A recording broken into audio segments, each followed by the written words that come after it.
Ito po yung best game of the tournament para po sa akin. Grabe po yung pinakitang tindi ni Grandmaster Wasiso sa kanyang laban kay Grandmaster Gukesh. Grabe, umulan ng brilliant sacrifice, napakatindi po na accuracy. Panoorin niyo po yung clip po ng live streaming ko kagabi para mas masaya kasi live exciting. Tapos, analyze natin after that. Welcome po sa ating live streaming. Again, update ko kayo sa score. Tinalo ni Gukesh si Wesley sa Rapid, pero kahapon binawian ni Wesley sa Blitz. At dito po, ito po yung second game ng Blitz event kasi double round robin yung Blitz. Pag tinalo ulit ni Wesley si Gukesh dito, nakabawi na siya. Anong mangyayari? Tingnan po natin. Ceremonial move, pero E4 pa rin ang tinira ni Wesley. Ayan na, totoo na to. Tumira na eh. Nag-Knight F3, Bishop C4, Italian yan. Of course, Italian na nga. Nag-Duke Pianissimo. Ang ginawa ng dalawa, magdi-D3 lang yan. Ganun lang si Wesley, alright? Tapos mag-A6 lang. Ayan, linyang-linya yan ng Duke Piano. Castling lang si Wesley. Anong gagawin? D6, alright? Oh. Nag-Rook E1, castling naman si Gukesh. Gusto mo mag-D4 yun eh. Nag-H3 para walang pin. H6, o wala din pin. Gayahan lang po ng konti. Ano nang susunod? Knight dito, typical ikot yan. Lagi nyo nakikita yung ganitong opening sa top level. Lagi nating ina-analyze yan. Ayan, oh. Typical na atras para hindi matempo. Typical na atras din para walang ganon. Hindi mapatay, tatakbo dito. Ayan, oh. O, linya lahat yan. Yan, D5, naku, agresibo, binuksan ng gitna. Madalas nilalaro ito ni Wesley, but let's see what Wesley is planning. In this case, nag-Knight G3, all bookline. Mabilis tumira pareho, bookline na bookline. Walang bago. Typical yung ikutan na ginagawa. At ang kadalasan niya dito, Queen D7, ganun eh. Yung iba nag-Queen D6, yung iba bumalik Bishop C5, for some reason, lilipat na siya dito. Pero, nag-iisip ngayon si Gukesh, ano kaya ang gagawin niya? May hinanda kaya siyang bagong tira? Wala. Mainline pa rin. And then, Bishop E3 will be played. Ganyan yan eh. Bishop E3. Linyang-linya. Hindi. Knight H4. Also, linya with idea of Knight F5. Wow, aggressive ang pinili ni Wesley. Pero Rook D8 was played immediately. Talagang aral din to si Gukesh. Wala siyang pakialam sa Knight F5 mo. Pero ititira yan. Ititira yan ni Wesley. Yun na nga po yung ginawa. Ngayon, medyo nakakailang yan. Pag hinayaan mo lang yan na nandyan yan, nakakailang yan. No? Nakakailang yan. Baka mag-sacrifice pa yan sa asar eh. o ganun, no? Tang, tang, ting. Tapos talon. Tikiting tung tang. Ano daw? May sound effect pa eh, no? Anyway, ang linya before, Knight E7, to get rid of that very strong knight na nasa may F5. Mawibirduhan ka lang kasi may rook takes eh. Libre po yun. Pero linya yun. It's a lie, no? Nag-iisip siguro. Pakita ko lang, no? Pagkapunta mo kasi dito, Rook takes E5, linya yan eh. Knight takes F5, Rook takes F5, persado, may Bishop E4. Napakatindi ng Bishop E4. Yun. Pero tingnan natin kung gagawin kasi hindi makatira si Gukesh. Baka hindi niya alam kung anong tira dito. Yun ang kagandahan for the side of Wesley. Kung titingnan nyo, yung oras ni Wesley lamang na. Nag-Queen E6 na mali agad. Hindi daw kagandahan yan. Hindi niya alam yung Knight E7. Ibig sabihin, nakalimutan. Or hanggang page 5 lang ang nabasa niya. Si Wesley kasi nabasa hanggang page 36 eh. Ayan na nga, page 5. Anyway, D4 was played. Ako, nakapin siya.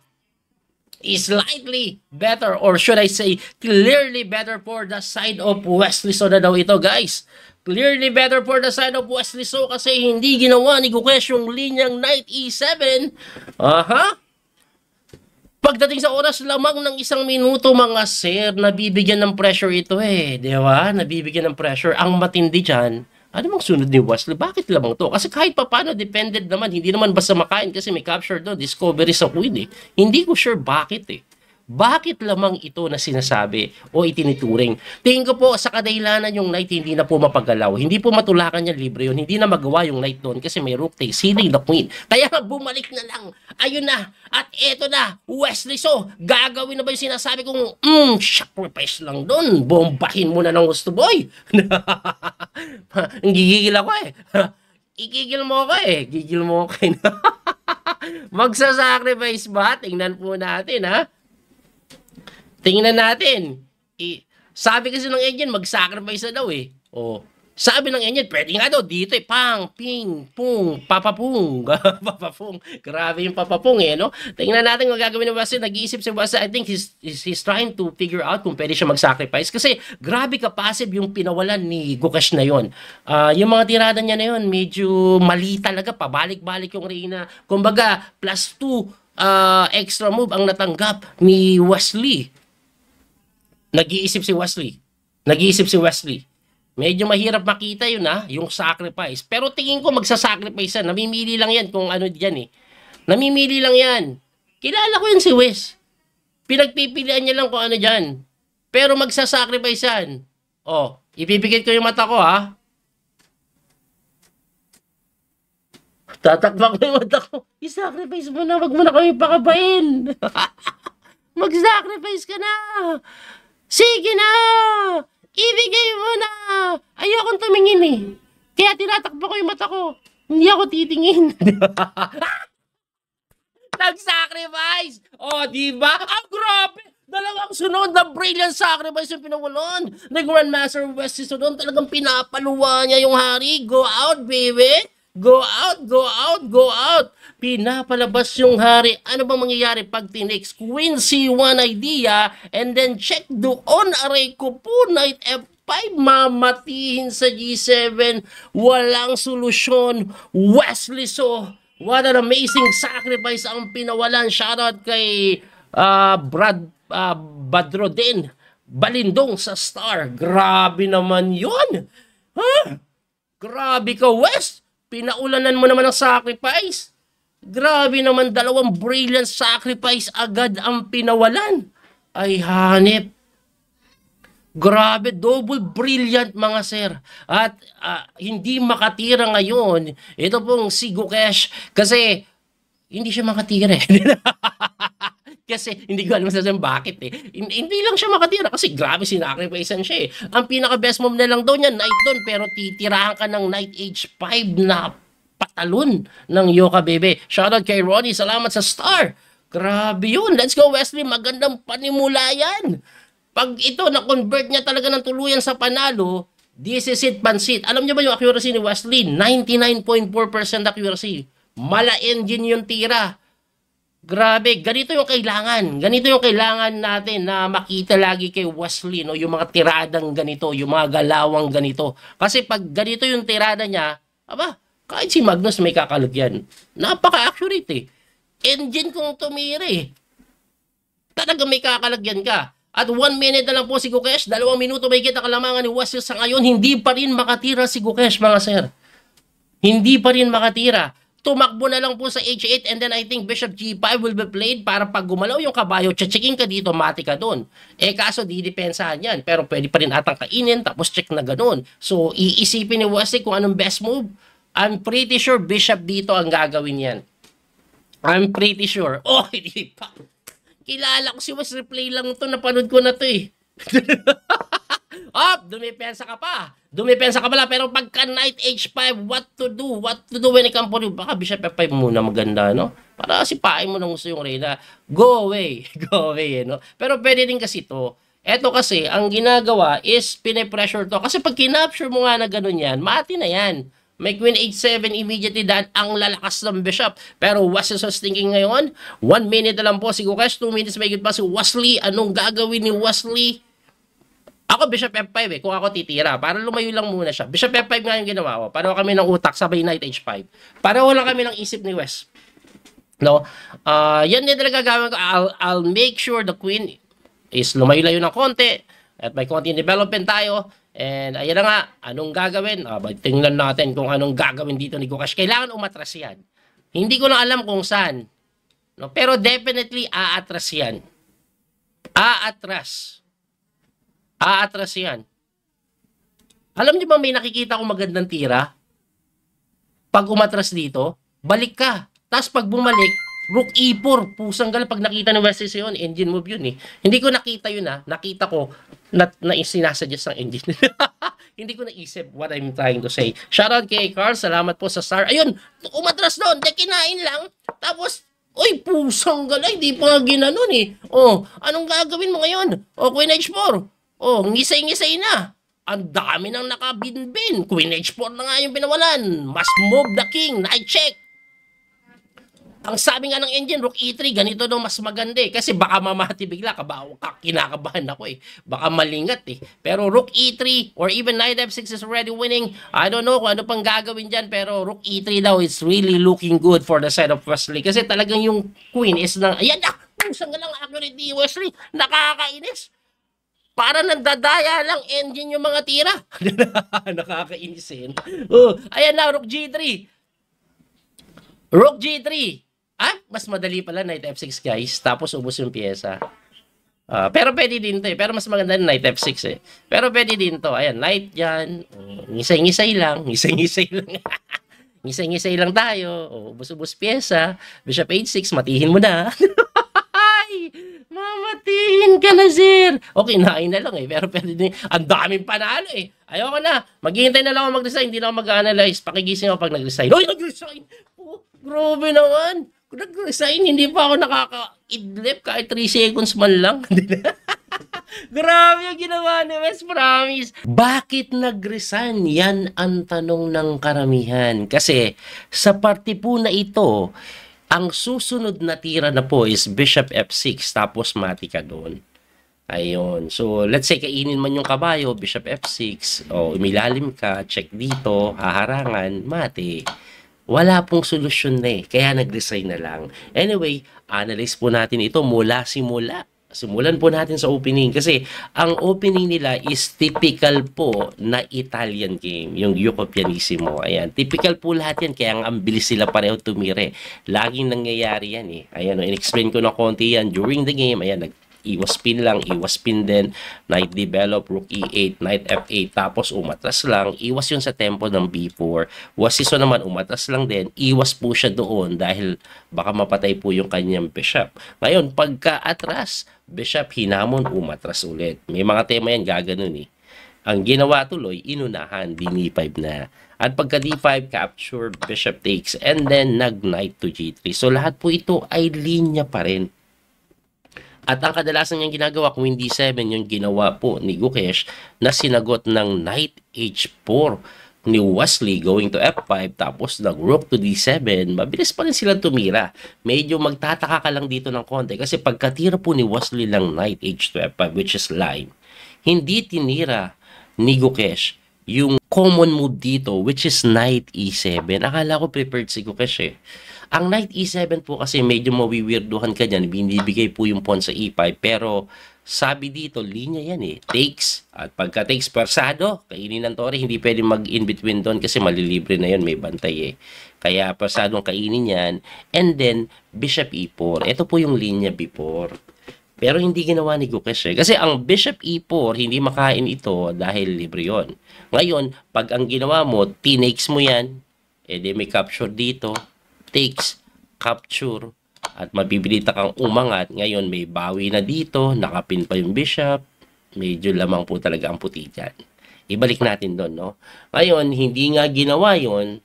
Ang ginawa is Queen to E6 na passive at mali. Dahil na-allow yung D4 ng napakadali, hindi matakes yung pawn dahil madadali yung reyna, and ang best part po dyan, nabuksan agad yung bishop for Wesley. Kaya nga si Gukesh, no, umalis ulit yung reyna. Another bad move. Talagang namuti na. Ang purpose niya naman, gusto niyang tikman to eh. Pero hindi niya nakita yung paparating na bomba. Ayun na nga eh. Binigyan po kasi yan ni Wesley ng knight takes G7. Brilliant sacrifice. Siyempre, iti-takes mo yan. Pag hindi mo tinakes yan, let's say, umiwas lang yung tori mo, may takes na naman doon, 2 pawns down ka, basag-basag pa yung king side, and that is definitely winning for the side of Wesley. Kaya nga, kinapture yan. Pero hindi pa natapos doon, no? Ang lupit ng pinawa ni West. Boom! Isa na naman pong sacrifice. Ang ginawa ni Gukesh, nanakbo eh. Pero, kung iti-takes niya po yan, mangingisay din siya. Dalawa tira dyan eh. Ayan o. Dito siguro mas maganda. Anyway, pareho lang naman. Kasi isa lang square. King G7 and then Queen G5 is next. Pagka King G5, pag pumunta ka dito, capture. No? Mababawi na tapos talon. Pero pag dito ka, ayan, dito tayo. Hindi po kakainin ito Though lamang na yun, knight f5 is the best move. Threatening to checkmate. Grabe. No?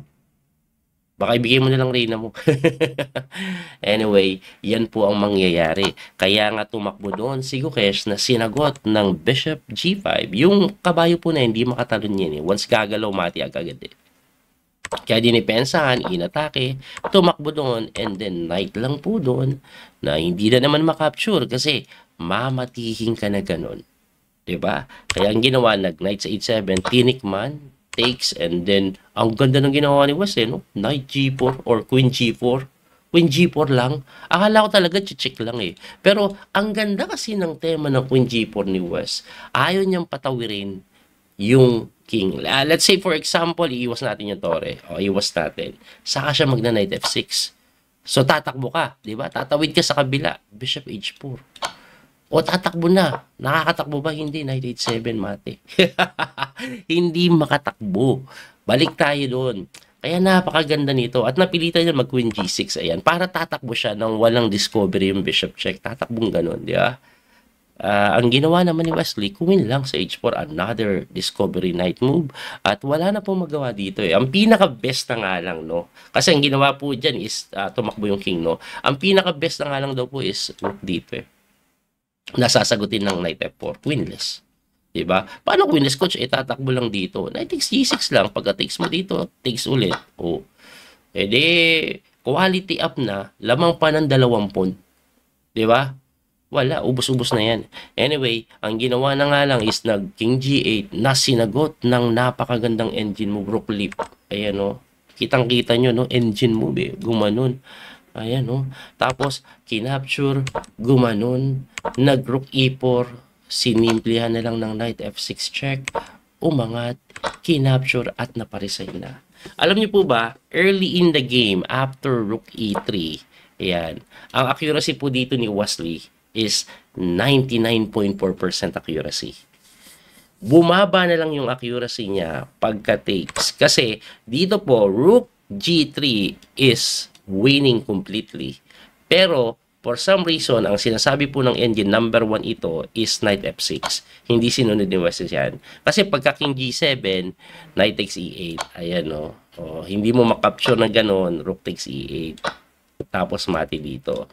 Yan daw ang mas maganda. Yan number 1. Pero, rook g3 is winning na. Kaya bumaba yung accuracy ni West, naging 92 Kasi nga, hindi niya sinunod yun. Yun daw ang number 1 move. And dito din, ang number 1 move after this is knight f6. Dito, bishop h6 daw. Hindi daw po capture. Anong pinag-iba? Pagkatira po niya dito, queen to h5. Grabe naman yun. Ang hirap naman. Titingnan mo pa yan. Titingnan mo pa yan kasi force mate daw yan. Pagka-takes kasi mating ganun. Grabe naman yun. Kailangan po mag-sacrifice ng ganyan kasi mati daw na ganun. Kaya bumaba yung accuracy ni Wesley. Pero, the idea of rook g3, pag nakita mo yun, there's a lot of ways to win. Kaya nga sabi ko, matutulog na lang ako. Ayoko na mag-analyze. Anyway, ayun na nga. Grabe yung ginawa ni Wesley. So, antindi. Kaya para sa akin, best game of the tournament ito. By the way, yung ibang laro, i-analyze din natin kasi sobrang daming gandang laro ni West at ikakat natin yung live tapos gagawin ko na analysis like this one. Abangan nyo po yun kasi overall finish ni Wesley, sabihin ko na ito po yung overall finish na. Tingnan nyo po, second place si Wesley solo. So nag-champion si Magnus with 22.5. Wesley ended up in second place solo kasi si Gukesh natabla last round tapos si Duda natalo. Ayan ang nangyari. So, congratulations Wesley. So, that is a very amazing performance sa Blitz game. Talagang humapol. 8th place siya nagsimula bago yung Blitz, di ba? 8th place, naging second. Alam niyo bang muntik pang makahabol yan? Kasi ang lupit ng ginawa niya sana kay Magnus. Kaso Magnus nakasurvive pa Abangan niyo din yung mga video na paparating na. Muli ito po yung Coach PD Master Daniel Causo. Hanggang sa muling pagkikita. God bless po mga kabiyahe. Don't forget to like and share, follow and subscribe. Bye-bye po. Salamat sa support. That little mouse, 'cause I'm an albatross.